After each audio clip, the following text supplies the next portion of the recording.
Maharashtra today 24 news सत्य परिस्थितीचा सविस्तर आढावा। धक्कादायक अमरावतीत सेक्स स्कॅन्डल, तब्बल 180 मुलींचे लैंगिक शोषण। ढोंगीबाबा अशोक खरात प्रकरण निवळत असतानाच अमरावती जिल्ह्यातील परतवाडा येथील एका महाविद्यालयीन मुलाने 180 अल्पवयीन मुलींचे आक्षेपार्ह फोटो आणि व्हिडिओ सोशल मीडियावर व्हायरल केल्याने खळबळ उडाली आहे। या गंभीर प्रकरणात रोष वाढल्यानंतर अखेर परतवाडा पोलिसांनी कारवाई करत आरोपी अयान अहमद तन्वीर अहमद याला अटक करून आज अचलपूर न्यायालयात दाखल केले, तथा न्यायालयाने त्याला 21 तारखेपर्यंतची पोलीस कोठडी सुनावली आहे। 12 एप्रिल रोजी परतवाडा परिसरात काही मुलींचे फोटो आणि व्हिडिओ प्रसारित होत असल्याची गोपनीय माहिती पोलिसांना मिळाली होती। मात्र पीडित तक्रार करायला कोणीही आलं नसल्याने अखेर भाजप खासदार अनिल बोंडे आणि आमदार प्रवीण तायडे यांनी तक्रारी दाखल केल्यावर पोलिसांनी गुन्हा दाखल करून आरोपीला अटक केली। प्राथमिक तपासात आरोपी अयान अहमद तन्वीर अहमद याने काही अल्पवयीन मुलींशी जवळीक साधून त्यांच्या नकळत आणि फसवणूकवरून फोटो आणि व्हिडिओ तयार केल्याचे समोर आले आहे। त्यानंतर हे आक्षेपार्ह साहित्य सोशल मीडियावर व्हायरल करण्यात आले।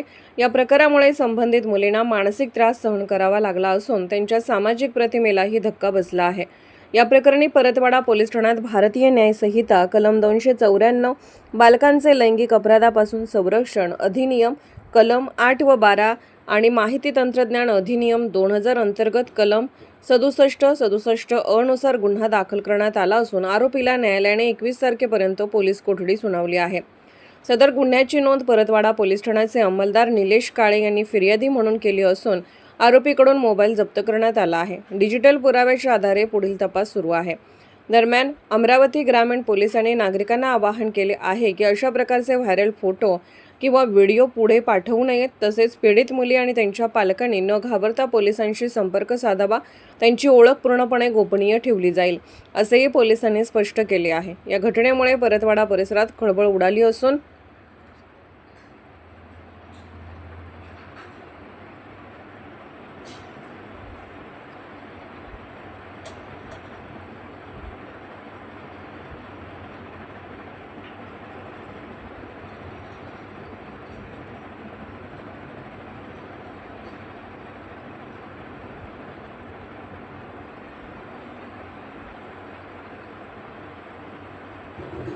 अल्पवयीनांच्या सुरक्षेचा प्रश्न पुन्हा एकदा ऐरणीवर आला आहे। आरोपी अयान अहमद तन्वीर अहमद आहे तरी कोण?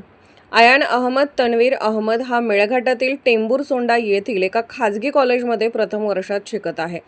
आरोपीचे वडील ऑटो डीलचा व्यवसाय करतात। सदर आरोपी MIM पक्षाचा कार्यकर्ता असल्याचे राज्यसभा खासदार अनिल बोंडे यांनी सांगितले। आरोपीला 21 तारखेपर्यंत पोलीस कोठडी सुनावण्यात आली। या प्रकरणात 7 पीडित मुली असल्याचे निष्पन्न झाले, मात्र तक्रार अद्याप कोणीही दिलेली नाही। मोबाईल डेटा रिकव्हर झाल्यानंतर मुलींची संख्या वाढणार असल्याची शक्यता व्यक्त होत आहे। आरोपीने व्हिडिओ का व्हायरल केले याची अद्याप माहिती मिळाली नाही। 13 एप्रिलच्या दुपारी खासदार अनिल बोंडे यांनी SP कडे तर आमदार प्रवीण तायडे यांनी परतवाडा पोलीस स्टेशनमध्ये धाव घेऊन कारवाईची मागणी केली होती। महाराष्ट्र टुडे मराठीसाठी ब्युरो रिपोर्ट संजय दास, परतवाडा, अमरावती। आजच महाराष्ट्र टुडे 24 न्यूजला सबस्क्राईब करा आणि सत्य परिस्थितीचा सविस्तर आढावा पहा।